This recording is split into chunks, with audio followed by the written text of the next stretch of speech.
The archaeological, artistic, architectural heritage of the Islamic world is under greater threat today than it has ever been at any time in the past.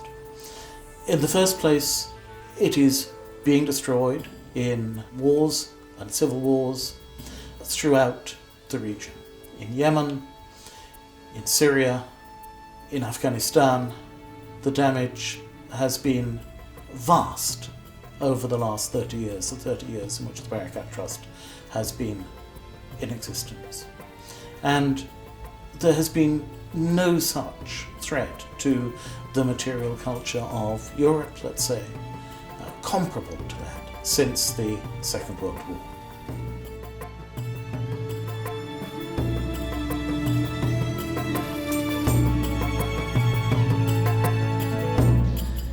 I would introduce Barakat as an institution that truly cares about Islamic art and architecture, that understands the issues of heritage, that understands the challenges we face as people working on the ground in these cities, and that understands that it has a responsibility and is willing to take it on, although it is not easy.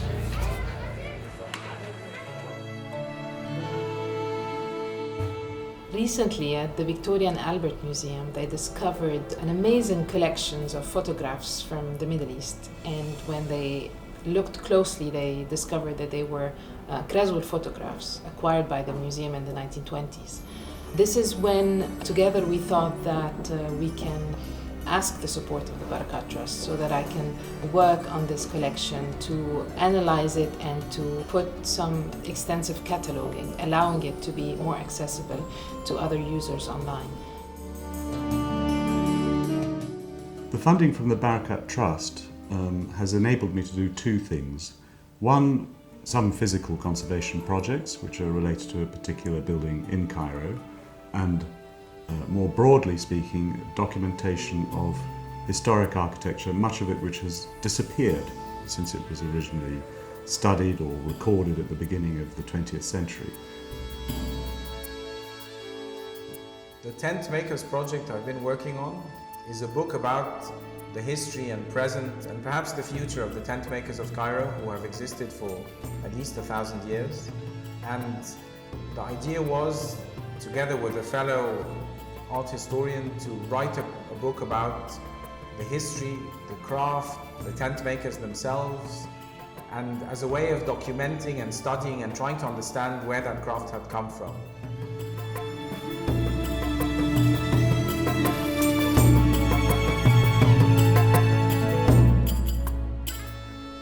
The Syria project is a visual cultural heritage project made and designed by Syrian media professionals.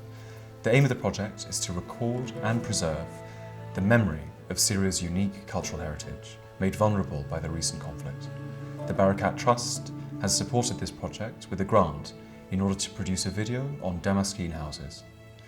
The video tells the story of the architecture and style of Damascene houses, but also reveals the ways in which daily life is influenced by this unique architectural setting.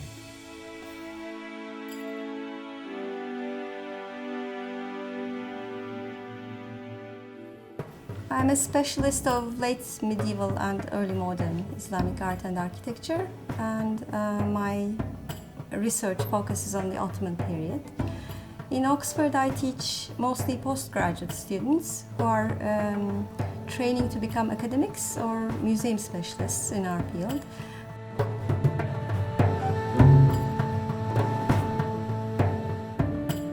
When I applied to the Barakat Trust, which was roughly a year and a half ago, I needed support for an exhibition catalogue in relation to a major research project that I started in 2013.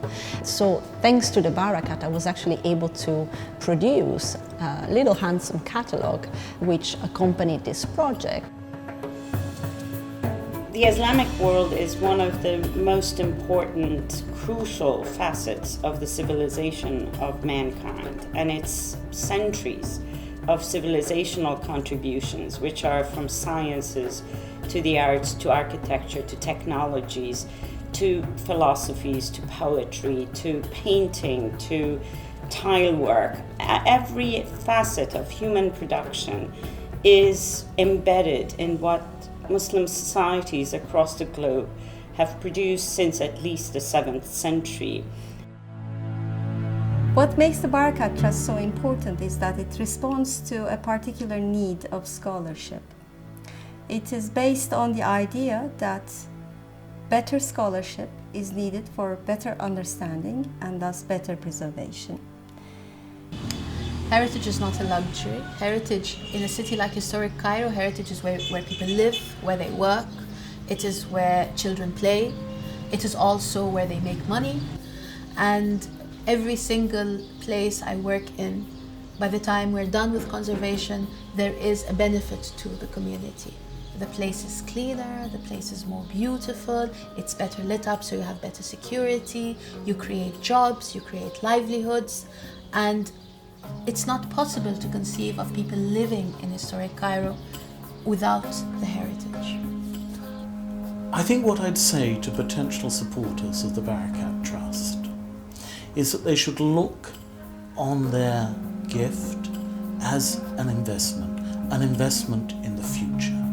There's a way in which a small investment now can act as the seed corn for a massive series of harvests in the future that really will make a difference to the study of the subject.